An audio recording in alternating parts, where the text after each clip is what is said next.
It's Hot 97, TT Torres, Bobby Trends. It's a Friday night takeover, and the family is here. Joey Crack, Dre from Cool and Dre. I feel like it's a family affair. Hi, guys. It is. But yo, TT, there's only one thing missing. Where's your TS piece? Remy actually got my TS piece. She stole your No, she needed it to film something. Wow. And then, unbelievable. Rem, I need my chain back. That's your chain. Your chain is platinum. I need it back. Diamonds is platinum. I always forget to get it back. That ain't the regular degler. No, it's a beautiful piece. Family Ties. Out today. You got some heavy hitters on the album? Yeah, you know, what all the rumblings about. You know, we've been going crazy, and everybody I've been seeing that knows me for 20 years are like, yo, you've been going hard, and I could tell this is it. This is it. You know, Family Ties is phenomenal. You are one of the most genuine, amazing people in the music industry. And I'm not just saying that because we're close. Like, I genuinely love you, like a brother. You're the nicest guy in the business until you get crossed. But very smart, has been in this game a very long time, still culturally relevant, meaning the young boys in this business flock to you like flies to shit. Okay. They got love for me. They got crazy love for you. They come seek your advice. They come seek your ear. Yeah. Like, you're just amazing, man. Like, how do you do it? I just don't understand how you do it. Well, one of the big secrets behind me is standing right to the right of me. That's my brother Dre of Cool and Dre, super producer. There's been times, believe it or not, as confident as I've seen, but there's been times where I felt like, you know, I was going to give up or it wasn't a good time. And Dre's the one guy who can come to my house and be like, yo, let's go to the studio. You got, like you do with Remy. So he's like, you do with Remy, he do with me.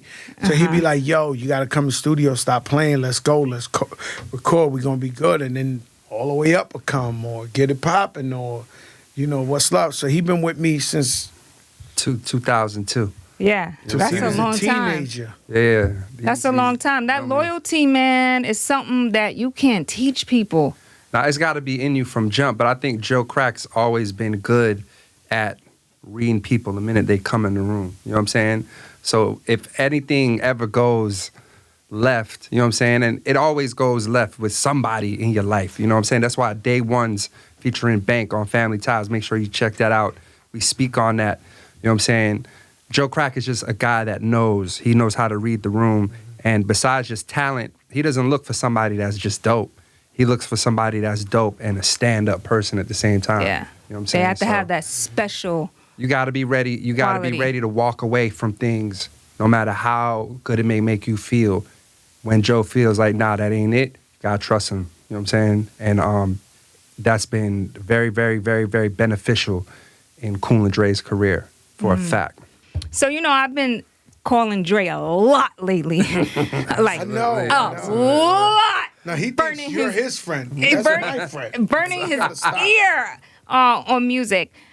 I guess the question for me is, like, how do you keep it going? How do you keep the machine fueling? How do you not run out of ideas? I mean, 25 plus years in the game.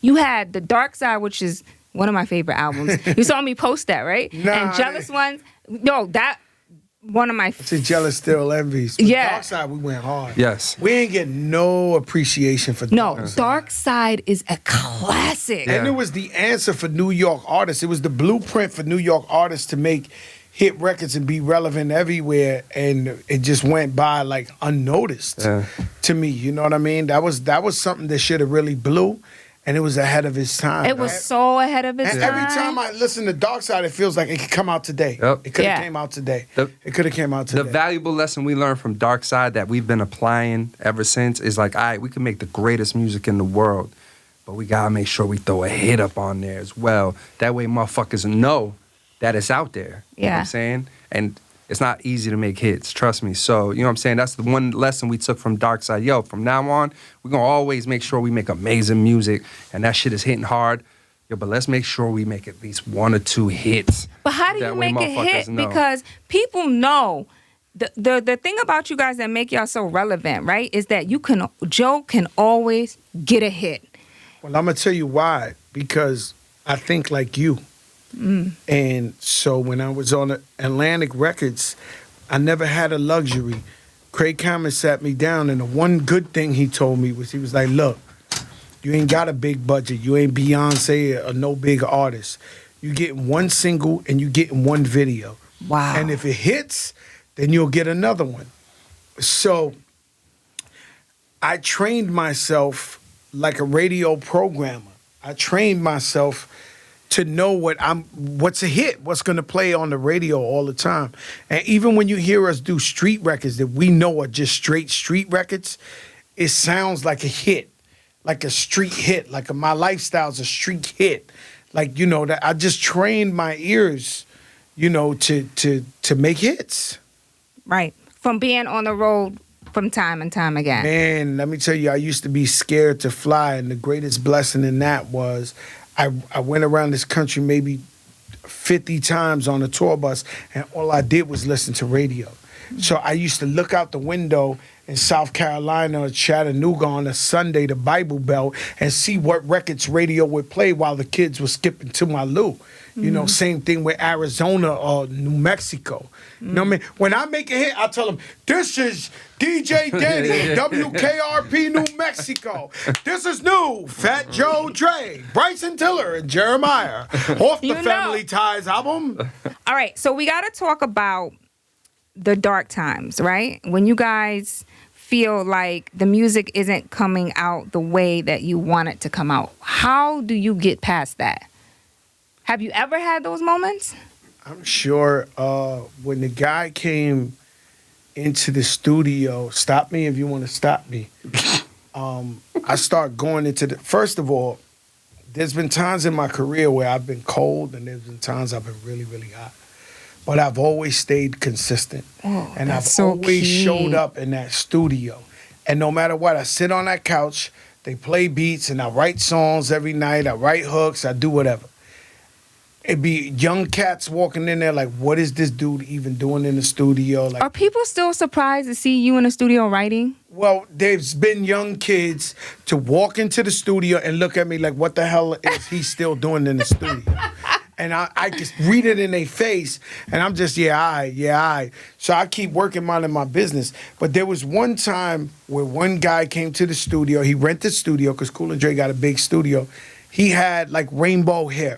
Yeah. Then the next day, a guy came and rented the studio. He had purple hair. Then the next guy came up to me the next day with blue hair, like, yo, OG, listen to this. He played me the wackest music I've ever heard in my life. I went to the hallway. I grabbed Cool and Dre, and I said, it's either them or me. And I've went through hip-hop eras. I've tolerated a lot. I'm a New York guy in Miami. Right. The Knicks is trash. The Heat was winning chips. I've been disrespected every way you can. I'm not going to the studio again if the guy comes tomorrow with plum hair. I'm not going for this. So y'all make your choice. These guys dove under the floor. They start laughing. They were on the floor dying, stomachs hurting. I just couldn't take it no more. Because it felt like nobody was respecting the culture. And it's cool if you paint your hair. I don't care. I support the youth. But what I'm saying is this was like a gimmick time where it felt like, yo, get blue hair. Get purple hair. Get green hair. You're going to blow. I had this conversation with Flex the other night. I think, have we not done a good job, like the OGs, of protecting the culture? Like now I feel like it's to the point where it's so big and so mainstream and everybody is in it for a lick. Which, don't get me wrong. It's part of the whole problem. Right. Don't get me wrong. So that's what I felt like. Yeah. I felt like it wasn't about culture. These kids was painting their hands. They was playing me the wackest stuff in the world, and they just wanted some money.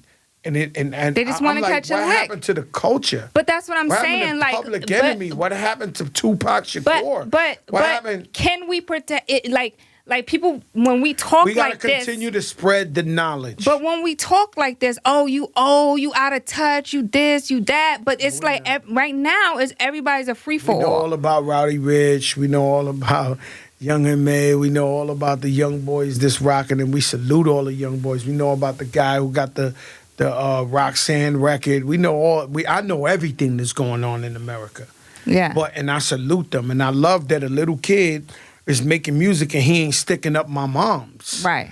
So I'm always saluting them kids. You know what I'm saying? But it's up to us. When you ever have 20 minutes to hang out with one of them, spit the culture to them. Mm-hmm. Spit a little business. And Fat Joe has always done that. I've always been a source of information to where if I see a kid is getting taken advantage of or he doesn't know certain things, I'll go by and be like, yo, I did that. That happened to me. That didn't work. I need to understand, how did you get Eminem to come out the cave to deliver the vocals? Listen, the vocals are in. We had this record, Lord Above. You know what I'm saying? It's real.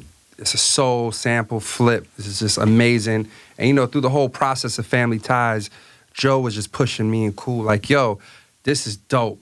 But y'all gotta take it there. Like, Dre, I know you concerned with your bars and you wanna make sure your bars are amazing, but you're still Dre from Cool and Dre, and the music has to be phenomenal. And I know you see what Kanye's doing. I know you know about Dr. Dre. You gotta take the music there. So this record, Lord Above, we really took the music there, and we reached out to Mary because we were working with Mary on her album.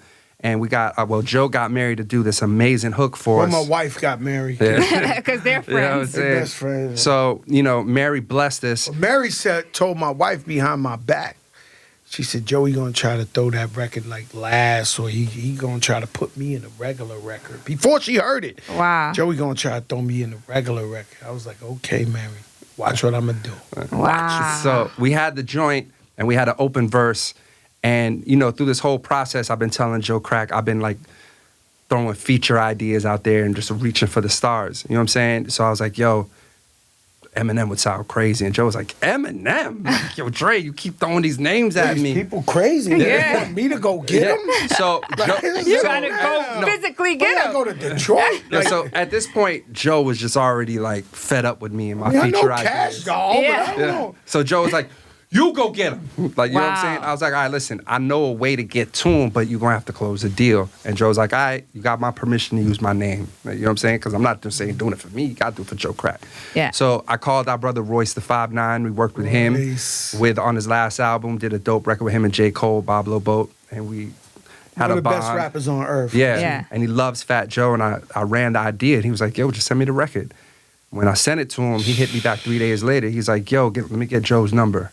Wow. And he's like, it's looking good. And then from there, they communicated with Joe and was like, yo, we're going to do this. Wow. And, shout out to Royce the 5'9". Shout out to Paul Rosenberg. Paul Rosenberg. Shout out to Eminem. Yeah. for blessing us The with... vocals are in! Oh, no, There when was those no vocals... blockers. In Cruise, you always get the blockers. Yeah, you it's always get hard. somebody who want to hate, who want to stop somebody's blessing or something. This went straight through. This was no like, problem. nah, we love Joe Crack. We love Dre. Let it go. I want to talk to you guys about the business of music because I've been around you guys for many, many years, okay? I've seen you guys build your empire, like from the very beginning of just getting in the game to sometimes you're hot, sometimes you're cold, but getting back on your feet. But then one thing you've done, Joe, is that you've become like a businessman. You evolved. So not being signed to a label, but now doing your own stuff. But of choice. So All right. So how did you turn the there's an mindset artist, to the business? There's an artist who's a huge artist, superstar, who I seen yesterday. And he said, man, they got me running around here like a slave promoting this music. I said, you know what? They got me running around with like a slave too. But guess what? I own it. Wow. And that's what it is. We got to own our own masters. We got to own all our stuff. Let me ask you this. What made you take this job? Because it is a job. Like, what made you say, I'm going to turn this into a business? I'm going to make this a business. Oh, man, I don't know. I've always been, anybody who knows me in the streets of New York, I've been hustling since I'm 14. I left my mother's house when I was in the streets since 14. I've always been an entrepreneur. I came in the game like, yo, I'm going to start something. Then when I seen what Puff Daddy did with Biggie, I went and did it with Pun. When I met Pun, I was like, oh, this is what we going to do. Same thing with Remy, same thing with Khaled, same thing with Cool and Dre. I've always looked at this as a business, but I got furthermore educated as I was going, and I was like, yo, I need to own my masters. I need to, push my own narrative. And I think that's what me and Dre did with this album, because a lot of times, believe it or not, even though we're the most feared and respected, we let people push us around that we love. You know what I mean? We almost like bumper cars. Mm-hmm. We like, forgive them. But one thing they don't do is they don't play with you. Oh, no, don't play with me. That's a different thing. I'm talking about family. Oh, okay. This family, other people is zero tolerance. I'm talking about our friends, our family, our sisters, our brothers, our cousins. They get away with. Yeah. They could be like F Joe, F Dre, and be trapped somewhere in the ATL, and they'll call me at 3 a.m. and be like, yo, Joe, I'm trapped. I can't get out. I'll send 100 guys there in 10 minutes. Mm-hmm. But, those same guys push us around and take us for granted. Mm-hmm. But with this album, me and Dre was like, yo, we gonna create our own narrative. And we gonna go at it like this, and we gonna set it straight. And Dre been writing hits for people for over 20 years. I mean, monsters. Dre's behind Hate It or Love It. He's behind New York, New York. He's behind Beyonce. He's behind Beyonce and Jay-Z music. He's behind this. So he's always been a superstar, but he's always been comfortable behind the scenes. So I was like, yo, Dre, man, come on, man. It's one life to live, man. Show these people. Like, me, he was, I can't even say what I was going to say, but, he's always, to me, Dre is as big as Drake.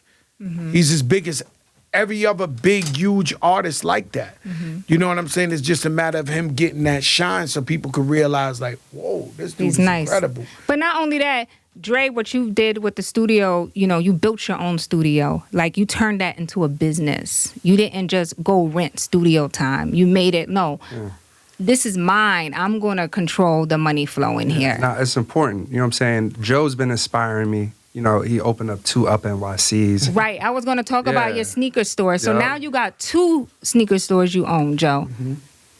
And we're about to open the 3rd one soon. So he inspired you. Yeah, I leave my studio, I jump on the highway to go home, I look up, it's a huge billboard of Joe, tax something going on. Hey, man, insurance, they can help you right now. So I'm just like... When you see me in that red suit looking like Santa Claus and the billboards around America, believe me, they will help with you no matter what your financial situation. They will give you car insurance. And so, that inspired me. And it also inspired me to say, you know what, let me come from out the booth and put myself forward, because that's the only way you can control your narrative for real. Yeah, you know what I'm saying? It's pure ownership. Yeah, and when you got this guy here, if you hang out with, if he believes in you, you feel like you could jump off the building. Oh, but people don't understand. Khaled's whole blueprint is Fat Joe. Fat Joe will make you feel like you can fly off this building knowing you're going to break your neck. But he's going to make you feel by the end of the day you got a cape, some wings. Yeah, for sure. The difference from Joe and Khaled is Joe's always played like this Don role, where I've seen Khaled, my brother, one of my best friends, my daughter's godfather, do some things to get things done that I'd be like, oh no, I would never do that. And that's no disrespect to my brother, because he's 100 times richer than me. It obviously worked for him. But in this album, we took the Khaled playbook. It wasn't nobody we ain't asked. Right. That's how we got Eminem with Mary J. That's how we got Bryson Tiller with Jeremiah. The song was done. He pushed me. Yeah. I always tell Dre that if we was in the streets and this was 88, we'd be in jail for 10,000 years, because this guy could throw the battery at my back and be like, get Bryson Tiller. It was one day, literally 24 hours to turn in the album. He was like, the record's just hit, but we need Bryson. Like, Bryson Tiller? Like, he's in Kentucky, bro. He's not doing this. Then he threw the battery at me, so I'm like, yo, Tiller, I ain't taking no for an answer. Yeah. I need it now. Now. He was like, all right, bro, I got you. But what happened? He texted you after he did the record and he said So that he was glad that he's on the record, that, he sees the He vision. sees the vision. Sometimes it's all about the vision. And I think as two I always businessmen, see the vision. yeah, I was gonna say when you are a businessman, When I don't see the vision, you have a problem. Okay? When Fat Joe doesn't see the vision, you, my friend, have a problem. When you play me a song and I don't automatically see the whole video in my head, it's not a hit. You have a problem. When we're fighting to do, it's not it. yeah. I hear songs from other artists and immediately I'm like this. I told Dre today, I was like, yo, when Bryce said, come on, I seen 20 wraiths in a room looking like it's a magazine, white, but the lights are down and some beautiful women on every That's single called car looking being a beautiful. visionary, And right? him You can standing, foresee. You know how Bryson be having the hat looking down like he ain't even, and then the camera backs up and he looks like a movie while he's doing, like, and that's what I do. Yeah. Can you talk to me about Market America? Are you still Yeah, of doing course. that? Like that's another I'm the president business. of the urban and the Latino division, meaning Black and Latino. So what does Market America do in terms of we do entrepreneurs everything. and What business? happens is it gives you an opportunity to own a business for no real money. And what happens is if anybody wants to own a McDonald's or Burger King or whatever, you ain't got the money. If you want to open a Dominican biscocheria, it costs us $200,000. You want to open a sneaker store, it costs you $250,000, $300,000. Who has that? So they gave an opportunity to people who want more in life and tired of working for people. Because, a lot of people are doing a 45-year plan. So they're working for these companies for 45 years. They make them rich, and at the end of the day, they throw them out, and that's why you see them working at Key Food or in the supermarket at 80 years old. How many times you felt bad when you seen a lady packing your bag at 3 in the morning in a Key Food or a C-Town? So Market America, we made over $7.5 billion. The people that work in Market America have made over $7.5 billion. They made over $3.5 billion. And we got a millionaires club with people who made it up to $1 million and then they make it residually. So when you see it offhand, you can say whatever you want to say. Yo, it sounds like a pyramid. It sounds like this. No, bro, Fat Joe doesn't smoke crack. I'm there, and I met over 400 people who get $1 million every year. So how does one person get into it? You look up, you can look up Team Fat Joe on Instagram and talk to Don Florio. Don Florio, attorney at law, who just won our sister's case. Yeah. And all our brothers' cases. Yeah. The best one in the city. She's the best lawyer in the city. She's on Team Fat Joe. She's like the president of Team Fat Joe. She wins so many awards because what happens is you love it. And these people at Market America, shout out to Lauren Reidinger and JR, they taught me how to love. Where I grew up in the South Bronx, we were taught to not trust nobody, not even your closest. They said keep your enemies closer. So I was always, he was either a predator or prey. When I start hanging with these people, they'd be like, I love you, brother. And you was like, what? What? You can't possibly. And then everybody they introduced me to, I hung out with them. They were like, I love you, brother. And I'm like, these people weird. But you know what? It taught me how to love people. Yeah. So now I'm able to tell somebody. Yesterday I saw Rob Reef Tulo, who signed me to Atlantic Records. And when I left him, even though I do love him, when I left him, I said, yo, I love you, my brother. And I walked off and I was like, I would have never said that. Wow. Like, I would have never said that, even though I love him. Yeah. You know what I mean? A lot of times we wait for the funeral to tell somebody we love But it them. makes you a better person. Yeah, well, they taught me that. Yeah. So Market America, find out what you need to find out with Market America. Is A-OK. It wins every year. The Better Business Bureau always wins, and it gives you an opportunity, man. And people who have made it, some people make a couple of $1,000s when they going. Some people have made it to the Millionaires Club. But, I mean, it's an opportunity nobody else is giving you. And if you look at blacks and Latinos historically, whether it's the lady selling oranges on the highway or somebody selling waters or somebody doing it's hair, always whatever. a hustle. It's always a hustle. This game is a hustle. The problem is you make residual income, which means you work once really, really hard for it and you get paid the rest of your life for it. Yeah. It's incredible. Well, listen, I know you guys have to go because y'all have a lot of media y'all have to do. Will you guys come back? Because I feel like I'm rushed and I feel like I want to talk some more. will So much more I definitely want to come talk. back. So can you guys come back? Yes, Absolutely. Of course. All Absolutely. right. Cool and Dre, everybody. Dre from Cool and Dre is here. Fat Joe, he's here. Family I want Ties. to shout out Bobby Trent, who's been one of the most solid people I've ever met in the music business. Outside of me? No, you different. No, I want to say you in my DNA, like you different. But I'm just saying, Bobby, he's family. But I just want you to know that he's always 100. Yeah, he is. You know what I'm saying? Yeah, and he I is. appreciate guys like him and Yeah. Camilo and Enough and Yeah. everybody throughout my whole career who's been supporting me and my family. Yeah.